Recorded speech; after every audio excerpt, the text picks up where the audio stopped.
Hello दोस्तों, मेरा नाम सी ए ब्रिजमान नवानिया है। आज का जो वीडियो है वो है एडवांस टैक्स के ऊपर है। आज के वीडियो में मैं आपको बताऊंगा ये एडवांस टैक्स कब और कैसे आप पे कर सकते हो गवर्नमेंट को। तो सबसे पहले बात करते हैं एडवांस टैक्स क्या है। तो आप इनकम टैक्स जब पे करते हो तो इनकम टैक्स के 3-4 वे होते हैं।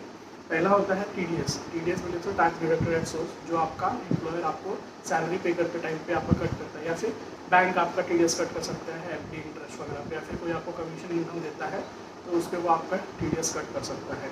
दूसरा एक TCS होता है, टैक्स कलेक्टेड एट सोर्स। ये जब आप कुछ परचेज करते हो स्पेसिफाइड चीज़ें तब आपको पे करना होता है। जैसे कि आप अगर कार खरीद रहे हो मोर देन 10 लाख रुपीज़, तो आपको 1% TCS आपका कलेक्ट होता है, वो आपके नाम पे डिपॉजिट हो जाता है। ये दो हो गया। तीसरा आता है एडवांस टैक्स, जो बेसिकली यूजुअली बिजनेसमैन के लिए होता है, बट अगर कोई सैलरी पर्सन है जिसका TDS टाइम पे कट नहीं हो रहा है तो उसको भी एडवांस टैक्स पे करने का लाइबिलिटी आ जाता है। और चौथा होता है सेल्फ असेसमेंट टैक्स, जो कि हम लोग जब रिटर्न फाइल करते हैं तब हमारा जो एक्चुअल में बैलेंस टैक्स आता है, ये सब माइनस होने के बाद, फॉर एग्जांपल इनकम टैक्स मेरा 1 लाख रुपये आता है, जिसमें से मैंने 80,000 तक TDS मेरा कट हो चुका है, तो बैलेंस 20,000 रुपीज़ मुझे सेल्फ असेसमेंट टैक्स पे करना होता है at the time of return filing. अभी एडवांस टैक्स कैसे कैसे पे करते हैं और ये किसको अप्लीकेबल है उसके बारे में बात करते हैं। सो सबसे पहले एडवांस टैक्स उसी को लाइबल होता है जिसका टोटल टैक्स लाइबिलिटी 10,000 और उसके ज़्यादा हो। ठीक है, अगर आपका इनकम टैक्स लाइबिलिटी 10,000 के ऊपर है तो आपको एडवांस टैक्स अप्लीकेबल हो जाता है।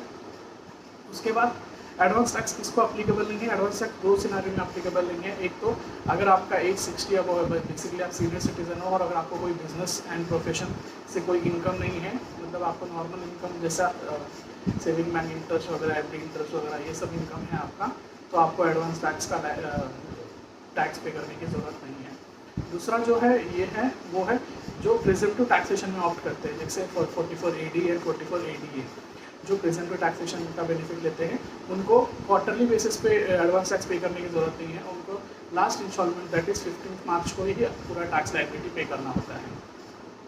अब बात करते हैं एडवांस टैक्स की इंस्टॉलमेंट की। सो जैसे आपको salary month on month basis पे मिलता है, ओके, बिजनेसमैन को profit month on month basis पे जो सेल कर रहा है फिर परचेज करके जो मार्जिन होता है उसको मंथ ऑन मंथ मिलता है, वैसे ही गवर्नमेंट को भी मंथ ऑन मंथ इनकम चाहिए, राइट।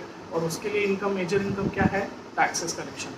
तो जो इनकम टैक्स होता है वो एक मेजर सोर्स ऑफ रेवेन्यू है गवर्नमेंट के लिए। सो गवर्नमेंट को भी टाइम टू टाइम बेसिस पे वो रेवेन्यू चाहिए है, इसीलिए गवर्नमेंट ने ये एडवांस टैक्स का कंसेप्ट इंट्रोड्यूस किया, जिसमें बेसिकली आप जैसे जैसे इनकम अर्न करते हो वैसे वैसे आपको इंस्टॉलमेंट दिया गया है। और ये इंस्टॉलमेंट जैसे फाइनेंशियल ईयर 12 मंथ्स का होता है फ्रॉम अप्रैल टू मार्च, वैसे ही उसमें 4 इंस्टॉलमेंट उन्होंने डाल दिया है 3-3 महीने का। तो अप्रैल से लेकर जून उसका एक इंस्टॉलमेंट होता है, वो है 15 जून। 15 जून एक इंस्टॉलमेंट हो गया जिसमें आपको जो भी टैक्स आता है आपका, सो बेसिकली आपको पहले तो जब अभी एडवांस टैक्स का कैलकुलेशन करोगे उससे वो टाइम पे आपको आपका पूरा साल का इनकम ऐड करके आपको टैक्स कैलकुलेट करना होगा कि मेरे को ये साल में कितना टैक्स आने वाला है, मेरा प्रोजेक्टेड इनकम कितना है। ओके, एस्टिमेटेड आपको इनकम अपना निकालना होगा पूरे साल का, एंड उस पर टैक्स कैलकुलेट करना होगा, एंड वो टैक्स में का 15% आपको 15 जून तक आपको पे करना होता है। अगर आप नहीं करते हो तो आपको 234C के अंदर इंटरेस्ट लग जाएगा, non payment of deferment of advance tax का, और वो 1% पर मंथ होगा। ये 15% से अगर कम हुआ, वहाँ पे इंटरेस्ट में एक रिलीफ दिया गया है कि अगर वो 12% तक भी आपने पे कर दिया है, बिकॉज इनिशियल टाइम पे एस्टिमेशन लगाना बहुत मुश्किल होता है, अप्रॉक्सीमेशन, राइट। सो उसके लिए उन्होंने 15%, और अगर 12% से भी ज़्यादा है तो वो आपको इंटरेस्ट नहीं लगेगा बेसिकली। ओके, सो पहला इंस्टॉलमेंट हो गया कि आपको 15% तो भरना ही है। ओके, इंटरेस्ट ना करने के लिए आप 12% तक भी पे कर सकते हो। दूसरा आता है मेरा दूसरा इंस्टॉलमेंट आता है, वो है जुलाई से लेके सितंबर में 15 सितंबर को उन्होंने सेकेंड इंस्टॉलमेंट का ड्यू डेट बता दिया है। अभी 15 सितंबर तक आपको 45% ऑफ टैक्स लायबिलिटी जो आ रहा था, जो ऑलरेडी आपने फर्स्ट इंस्टॉलमेंट में पे कर दिया 15%, बाकी का अब ये क्यूमुलेटिव है, 45% क्यूमुलेटिव है, इसमें से अप टू 45% आपको टैक्स लायबिलिटी हो जाना चाहिए। अगर आप पे नहीं करोगे तो 234C के अंदर इंटरेस्ट लगेगा। अभी 234C के अंदर ये सेकेंड इंस्टॉलमेंट में भी बोला है कि सेकेंड इंस्टॉलमेंट मतलब 6 मंथ ही हुआ है, तो इन इनकम को एस्टिमेशन लगाना डिफिकल्ट हो सकता है, इसलिए उन्होंने 36% का लिमिट दे दिया है कि अगर 36% तक आप पे कर पाते हो तो आपको इंटरेस्ट हम कैलकुलेट नहीं करेंगे। ओके, अभी थर्ड इंस्टॉलमेंट आता है, वो इंस्टॉलमेंट आता है अक्टूबर से लेकर दिसंबर तक। अक्टूबर से लेकर दिसंबर तक मतलब 15 दिसंबर को उन्होंने लगा दिया है। 15 दिसंबर में मेरा थर्ड एडवांस टैक्स का इंस्टॉलमेंट स्टार्ट हो जाता है। अभी 15 सितंबर तक मुझे क्यूमुलेटिव 75% ऑफ मेरा जो टैक्स लायबिलिटी रहता है वो मुझे वहाँ पे पे करना होता है। मैंने जून के टाइम पे 15% पे कर दिया है और सितंबर के टाइम पे 15 सितंबर के टाइम पे 45% पे कर दिया है। तो अभी आगे का 30% बेसिकली वो मुझे अप टू टोटल क्यूमुलेटिव 75% तक मुझे लेके आना है। और यहाँ पे इनकम टैक्स ने कोई रिलीफ नहीं दिया है। सो बेसिकली इंटरेस्ट का कोई रिलीफ नहीं है कि अगर कम किया तो आपको 75% तक आपका टैक्स लायबिलिटी पे करना ही होगा, बिकॉज आप ईयर एंड में आ गए हो। अभी आपको एस्टिमेशन आना चाहिए, आपका वो इनकम पूरा प्रॉपर आपको कैलकुलेट करना आना चाहिए, ठीक है। फिर लास्ट इंस्टॉलमेंट दे दिया है वो है जैन से लेके मार्च तक। उसमें 15 मार्च ड्यू डेट दे दिया है कि 15 मार्च तक आपको Q4 आ गया, सो 100% ऑफ योर टैक्स लायबिलिटी आपको आना पे करना आपको मैंडेटरी है। अगर आप पे नहीं करोगे तो अगेन 234C के अंदर आपको इंटरेस्ट लगेगा। ये हर एक इंस्टॉलमेंट पे लगने वाला है 234C। ऐसा नहीं होगा कि आप चाहोगे कि मैं मार्च के टाइम पे पूरा 100% पे कर दूं तो मुझे Q1, Q2 और Q3 का जो 15, 45 और 75% जो इंस्टॉलमेंट था उसका इंटरेस्ट नहीं लगेगा। ऐसा बिल्कुल भी नहीं है। आपको टाइम टू टाइम पे करना होगा। 15% 15 जून तक, 45% 15 सितंबर तक एंड 75% 15 दिसंबर तक एंड 100% 15 मार्च तक। अभी आप 15 मार्च से लेकर 31 मार्च जो क्लोजिंग ईयर होता है उसके बीच में भी अगर आपको टैक्स पे करते हो तो उसको भी वो लोग एडवांस टैक्स कंसिडर करेंगे। ओके, ये आपको 234C से नहीं बचाएगा, बट आगे जो 234B है उसके क्या कैलकुलेशन में आपको बचा लेगा। अभी बात करते हैं, ये तो हो गया एडवांस टैक्स का आपको पे करना चाहिए। 4 इंस्टॉलमेंट है। Q1 15 जून ड्यू डेट है, 15% टैक्स पे करना है। Q2 जुलाई से लेकर सितंबर तक है, 15 सितंबर तक 45% तक टैक्स पे करना है। Q3 जब अक्टूबर से लेकर दिसंबर तक मतलब 15 दिसंबर ड्यू डेट है एंड 75% तक टैक्स पे करना है। And last installment is Jan से लेकर मार्च तक जिसमें आपको 100% टैक्स लायबिलिटी पे करना है। ये नहीं करोगे हर एक क्वार्टर में 3-3 महीने का इंटरेस्ट आपको 234C के अंदर पे करना पड़ेगा, जितना आपका कम आपने पे किया रहेगा short payment of advance tax के ऊपर, ठीक है। अभी आता है कि ये पे नहीं करेंगे तो अपने को इंटरेस्ट कौन से सेक्शन में लगता है। सो बेसिकली नॉन पेमेंट और short payment of advance tax के 2 सेक्शन के अंदर इंटरेस्ट लगता है। पहला सेक्शन है 234B, दूसरा है 234C। 234B के अंदर आपको इंटरेस्ट तभी कैलकुलेट होता है जब आप 90% of your tax liability okay उससे कम पे करते हो। अगर आपका टैक्स लायबिलिटी आ रहा है 1 लाख रुपये और आपने एडवांस टैक्स के रूप में थ्रू वाया आपने 90,000 तक टैक्स पे कर दिया, ओके, सो आपको 234B के अंदर इंटरेस्ट नहीं लगेगा।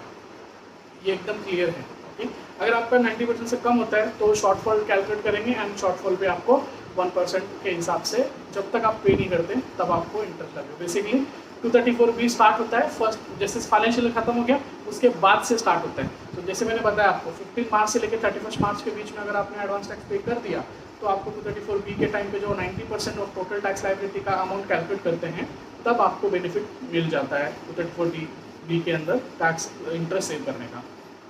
अभी 234C के अंदर 234C का मैंने आपको इंस्टॉलमेंट वाइज बता दिया। इंस्टॉलमेंट वाइज बेसिकली वो जितना भी आप गैप करोगे 15, 45, 75, 100% का, ओके, वो 3-3 महीने का जो शॉर्ट लायबिलिटी आएगा वो आपका 1% के हिसाब से सिंपल इंटरेस्ट आपको लगेगा। सो आई होप आपको ये एडवांस टैक्स का कंसेप्ट समझ में आया। इसमें 2-3 डाउट्स लोगों के रहते हैं यूजुअली कि हम लोग फर्स्ट, सेकंड, थर्ड इंस्टॉलमेंट ना करके डायरेक्टली एक इंस्टॉलमेंट पे कर दें तो ऐसा भी नहीं चलेगा। जैसे मैंने ऑलरेडी बता दिया आपको ये इंस्टॉलमेंट का परसेंटेज जो दिया हुआ है वो आपको फॉलो करना ही होगा। दूसरा, ये बिजनेसमैन के लिए एप्लीकेबल है? नहीं, ऐसा नहीं है। बिजनेसमैन के लिए तो है ही है, बिकॉज उसका तो कोई टैक्स कट कर नहीं रहा ना, तो उसको खुद से अपना इनकम असेस करके खुद से उसको अपना टैक्स कैलकुलेट करके जो टैक्स आता है वो उसको प्रॉपर इंस्टॉलमेंट में गवर्नमेंट को पे करना होगा, तो वाया एडवांस टैक्स, ठीक है। अभी सैलरीड पर्सन के लिए कैसे इंपॉर्टेंस है, देखिए बहुत सारे सैलरी एम्प्लॉय के केसेस में क्या होता है कि वो अगर बीच में इन बिटवीन अगर जॉब स्विच करते हैं सो जब फर्स्ट एम्प्लॉयर के पास रहते हैं और फिर 3-4 महीने के बाद वो सेकंड एम्प्लॉयर के पास जाते हैं तो अपना फर्स्ट एम्प्लॉयर का इनकम सेकंड एम्प्लॉयर के पास आप डिस्क्लोज नहीं करते। एंड सेकंड एम्प्लॉयर भी आपका टैक्स जो कट करता है वो स्लैब के हिसाब से आपको बेनिफिट देता है। तो फर्स्ट एम्प्लॉयर ने भी आपको स्लैब के हिसाब से बेनिफिट दे दिया, फर्स्ट 5 लाख का। सेकंड एम्प्लॉयर ने आपको बेनिफिट दे दिया स्लैब का। जब अपन फाइलिंग के टाइम पे क्लब करते हैं ये दोनों इनकम, तब हमको पता चलता है कि हमने तो शॉर्ट अपना TDS डिडक्ट हुआ है और अपने को तो टैक्स लायबिलिटी अभी आएगा और तब तो फाइनेंशियल ईयर खत्म भी हो चुका है।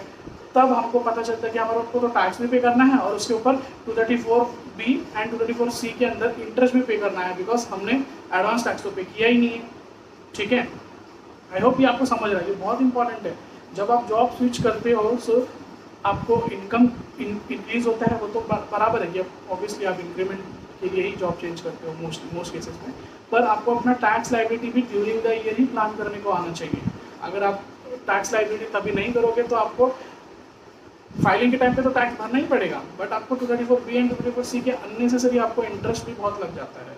ओके, सो ये जो एम्प्लॉयमेंट में है एम्प्लॉइज़, वो ये बातों का बहुत अच्छे से ध्यान रखें और आपको ये एडवांस टैक्स का जो क्वार्टरली इंस्टॉलमेंट है ये टाइम टू टाइम पे करना है। और अगर आप जो सैलरी एम्प्लॉई है, सपोज आपको सैलरी में तो TDS कट होता है ये टाइम टू टाइम, ओके, आपने अगर स्विच नहीं किया तो भी, बट आपने कोई अदर इनकम अर्न किया, आपको कोई FD इंटरेस्ट है या फिर आपने कोई और फ्रीलांसिंग वर्क किया, वो वहाँ से जो आपका इनकम आ रहा है वो बेसिकली FD पे तो कम टैक्स कट होता है। अगर आपका टैक्स स्लैब है वो आप 30% ब्रैकेट में आ रहा है, आपको ऑलरेडी सैलरी 10 लाख के ऊपर है तो आप 30% ब्रैकेट में आ जाते हो ओल्ड रीजन के हिसाब से।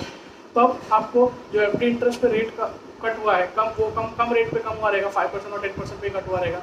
बैलेंस आपको 20% आपको तभी पे करना पड़ेगा। और अगर आपका FD इंटरेस्ट ज़्यादा है या फिर आपका कोई अदर फ्रीलांसिंग इनकम ज़्यादा है कंपेरेट, और आपका सैलरी भी है या फिर आपने कुछ कैपिटल गेन वगैरह अर्न किया है उसमें आपको इनकम है, तो वो उसके ऊपर आपको असेस करना होगा टैक्स एंड क्वार्टरली बेसिस पे आपको पे करते जाना है। So basically pay as you earn which means advance tax. आपको जैसे जैसे आप इनकम अर्न कर लिए हो आपको वैसे वैसे आपको टैक्स पे करना होगा। ओके, सो आई होप आपको ये वीडियो इंफॉर्मेटिव लगा हो, एंड आपको अगर ये वीडियो अच्छा लगा हो सो प्लीज़ ये वीडियो को लाइक कर दीजिए और मुझे फीडबैक दीजिए कमेंट सेक्शन में, एंड ये वीडियो को ज़्यादा से ज़्यादा लोगों तक शेयर कीजिए। Thank you so much, and also मेरा चैनल भी सब्सक्राइब कर लीजिए अगर अभी तक आपने नहीं किया होगा तो। Thanks a lot, bye.